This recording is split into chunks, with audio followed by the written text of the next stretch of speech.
Uh,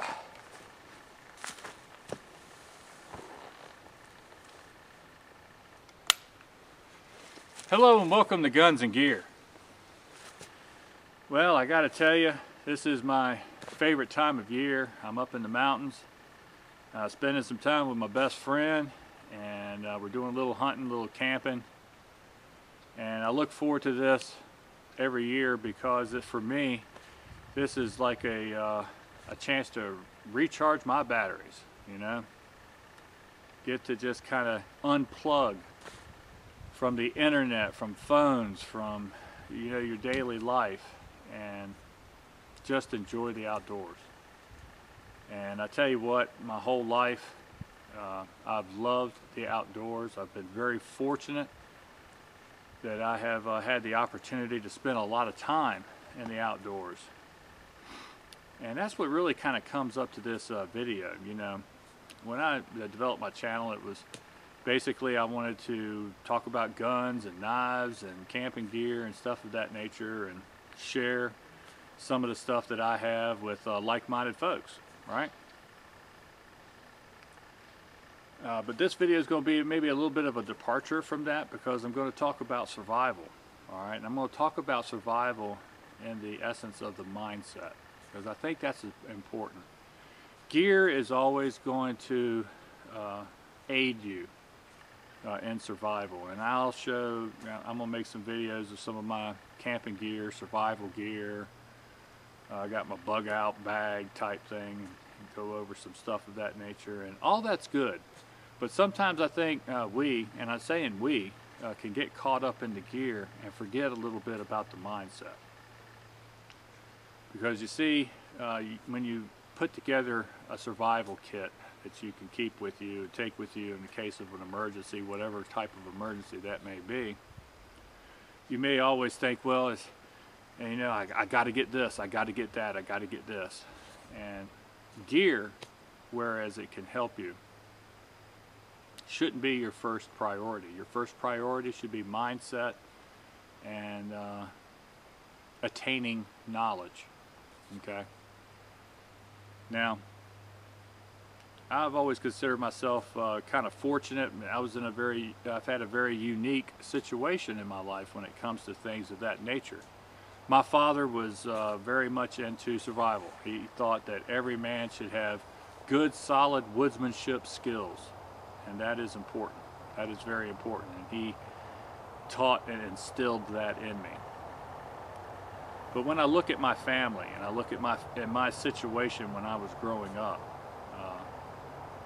it was not the norm, okay? My mother was born in 1919, okay? And she saw a lot in her life. She saw a lot of change.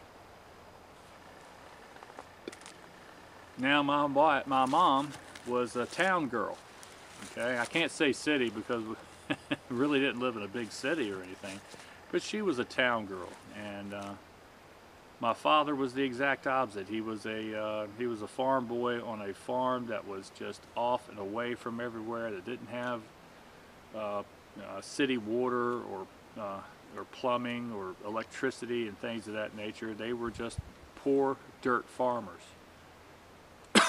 But they were very happy. Just like my mom's family was very happy. Her father worked in a factory till he passed. And they eked out their existence. They may not have had the big house or the fancy furniture, cars, whatever, but they were very happy. And the same with my father. You see, they taught me at a very early age to appreciate things, to appreciate time more than material things. The time you spend with your family, the time you spend with your friends, the time like this that I'll be spending up here. Some of this I'll be alone because my buddy can't stay the whole time with me. And that appreciation of the important things is part of a mindset, okay? Now my parents grew up during the Depression. They were, young man and a young woman during the Depression years. My father was younger than my mother, but my mother was, she was in the working world during the Depression. Those were hard times, and that definitely had an effect on her, right? See, my mom had survival instincts also that she had developed from where she came up and the time that she came up. Now, my father, living on a farm, the Depression really didn't strike them like it did other folks. It affected the price of their crops, but within their community they were able to barter and sustain, right?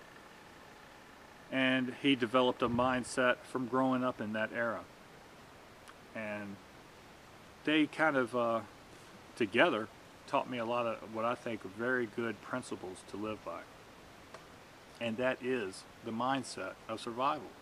Okay. Now, I'm not going to go into financial things and things of that nature. There's some very good channels that talk about that.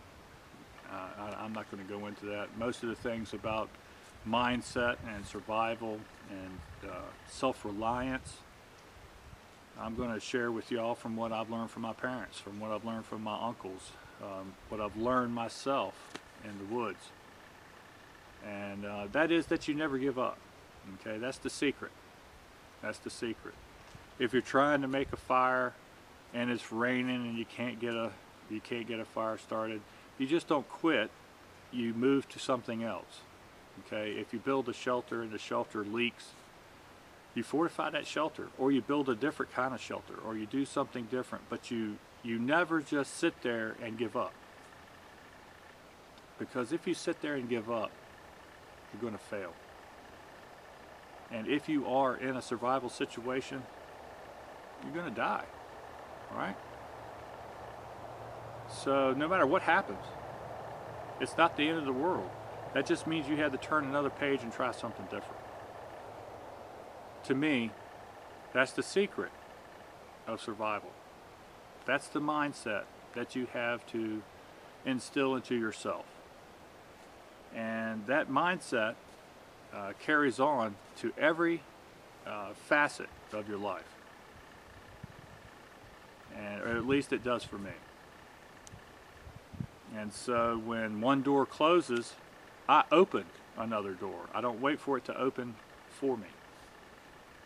And in the case of woodland survival or some kind of a catastrophic emergency that comes along, whether I'm at home or in the middle of the woods, I feel like I'm okay. I'll be okay. I have skills that can get me by, okay? That can protect my family, that can keep them safe and keep them warm and keep them fed and keep them sheltered. I believe that I can do that. There's always going to be challenges and things, whether it's your tent, your sleeping bag, you know, there might be something that's not in your bug out bag or whatever. There's always another step that you can take. There's always something else that you can do. So that is the mindset that I wanted to talk about today. Never giving up. You know, there's a little cartoon, and I've even seen it on a t-shirt, of this stork who has a frog in his mouth, but the frog has taken his arm and is wrapped around and is squeezing the stork's neck so he can't swallow the frog. And I think the caption is always never give up. That's what you gotta have for a survival mindset. And that really doesn't matter if it's a hurricane or a tornado that's ravaged an area, or an earthquake, or some type of financial collapse, or racial unrest, or whatever the case, invasion from another country, okay? No matter what that is, that's the kind of mindset that you have to have. Just like that frog, you stick your arm out and you grab that throat so that stork can't swallow you. you still got a fighting chance. Never give up. Okay? Well, that's the basic mindset that I wanted to discuss with y'all. I appreciate your time. I know that sometimes I sit here and I can pontificate and get redundant, but I often feel like sometimes when I repeat things or when I go over the same thing in a couple of different ways, it's because I'm trying to emphasize the importance of it. At any rate, guys, my next video is going to be about this here shotgun. It's just a simple old single barrel shotgun made by Harrison and Richardson, and in my opinion, it is a outstanding option that is very inexpensive, but an outstanding option for survival. Alright, with that, I thank you for watching my videos. I certainly appreciate it. And remember to shoot straight, on the range and in life. Thanks.